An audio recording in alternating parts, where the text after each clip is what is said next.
O mês de abril é um mês muito especial para todos nós vascaínos. Nós temos 3 comemorações nesse mês. Nós temos a resposta histórica de 7 de abril de 1924. Nós temos o aniversário de São Januário em 21 de abril de 1927. E nós temos o grupo de escotismo que foi fundado em 23 de abril de 1926, ou seja, no dia de São Jorge. E começando pela resposta histórica, em 1922 o Vasco ganhou o campeonato da segunda divisão, foi promovido à primeira divisão em 1923 e, consequentemente, ganhou aquele campeonato de uma forma que os outros clubes praticamente não aceitaram.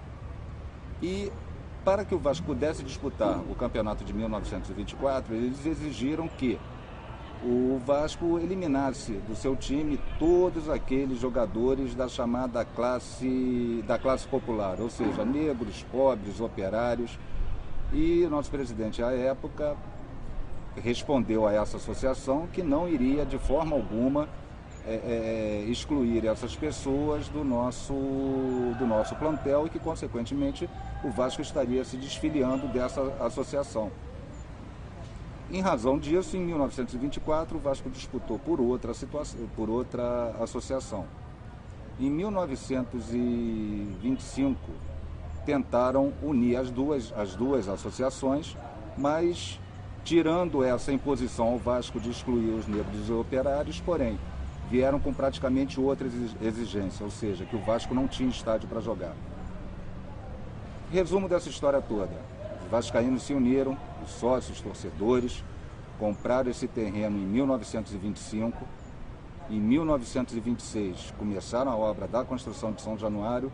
Em 21 de abril de 1927, ou seja, 10 meses após o início dessa construção, o Vasco inaugurou o seu estádio chamado Vasco da Gama, popularmente conhecido como São Januário. Temos outras curiosidades também. São Januário, à época, até 1930, foi o maior estádio da América do Sul, só perdeu essa condição com a construção do centenário de Montevidéu. E depois, em termos de Rio de Janeiro, continuou sendo o maior estádio do Rio de Janeiro, só perdeu essa condição com a construção do Maracanã em 1950. E já tivemos público aqui de 40.208 pessoas no jogo Vasco e Londrina em 1978, em fevereiro de 78. E dentro do estádio nós temos a Capela de São Januário, nós temos o nosso parque aquático, ou seja, nós temos diversos setores aqui dentro de São Januário. Então, São Januário é uma glória, é um orgulho para todos os vascaínos e que isso tem que perdurar por todas as gerações. As pessoas que construíram São Januário, elas têm que ser lembradas e têm que ser homenageadas sempre, porque foi um trabalho árduo, um trabalho praticamente de mutirão que foi feito naquela época e que resultou na construção de São Januário, que é um orgulho para todos nós vascaínos. São Januário começou a ser construído em 1926 através de uma arrecadação feita entre seus sócios e torcedores.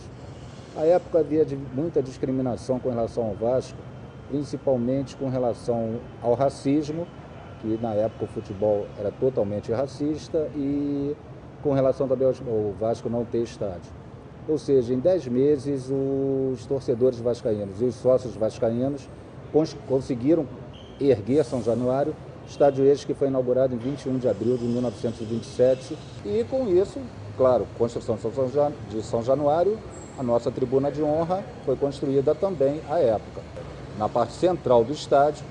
E por aqui passaram diversos presidentes, diversas autoridades esportivas, onde nós podemos citar ex-chefes de Estado, Juscelino Kubitschek, Eurico Gaspar Dutra, Getúlio Vargas, que compareceram por diversas vezes a essa tribuna de honra. Dentre isso, nós podemos destacar que a lei do salário mínimo foi promulgada desta tribuna, a lei que instituiu a Justiça do Trabalho foi promulgada desta tribuna e também a consolidação das leis do trabalho. Houve também o aspecto social, com palco de corais orfeônicos, ou seja, cerca de 40 mil pessoas, regido pelo maestro Villa-Lobos. E havia as comemorações do Dia da Independência e do Dia da Bandeira.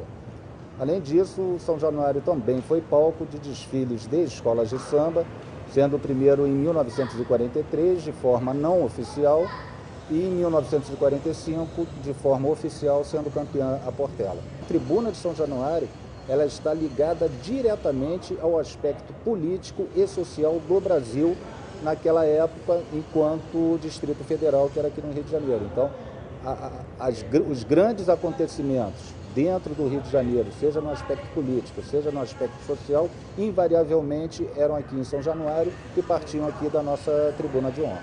Por todos esses aspectos, eu acho que no Brasil não há uma tribuna de honra que tenha tanta história como a história da nossa tribuna aqui dentro do estádio de São Januário. Se você for pesquisar, acredito que no Brasil não existe uma história tão rica, tanto no aspecto político, social, repetindo, como nós temos aqui. E eu acho que será difícil que algum clube venha a ter essa história dentro da sua tribuna. Eu ainda conheci isso daqui como cadeira de madeira. De madeira. Inclusive, a comemoração dos 60 anos de promulgação da CLT foi aqui na nossa tribuna de honra em 2003, conforme a placa existente na tribuna, que inclusive tem vamos chamar uma outra placa com assinatura de Getúlio Vargas, que está aqui na nossa tribuna, logo à entrada. Acredito que os 80 anos seja aqui também. Os vascaínos, anteriormente à construção do estádio, a concentração era na Rua Santa Luzia, onde existia uma sede, na Rua Santa Luzia, e posteriormente passou a ser no antigo Senac Trianon, na Avenida Rio Branco, e alguns anos após a construção de São Januário, viemos todos para cá e passamos a ter a nossa sede, efetivamente, a nossa sede administrativa e social no estádio de São Januário.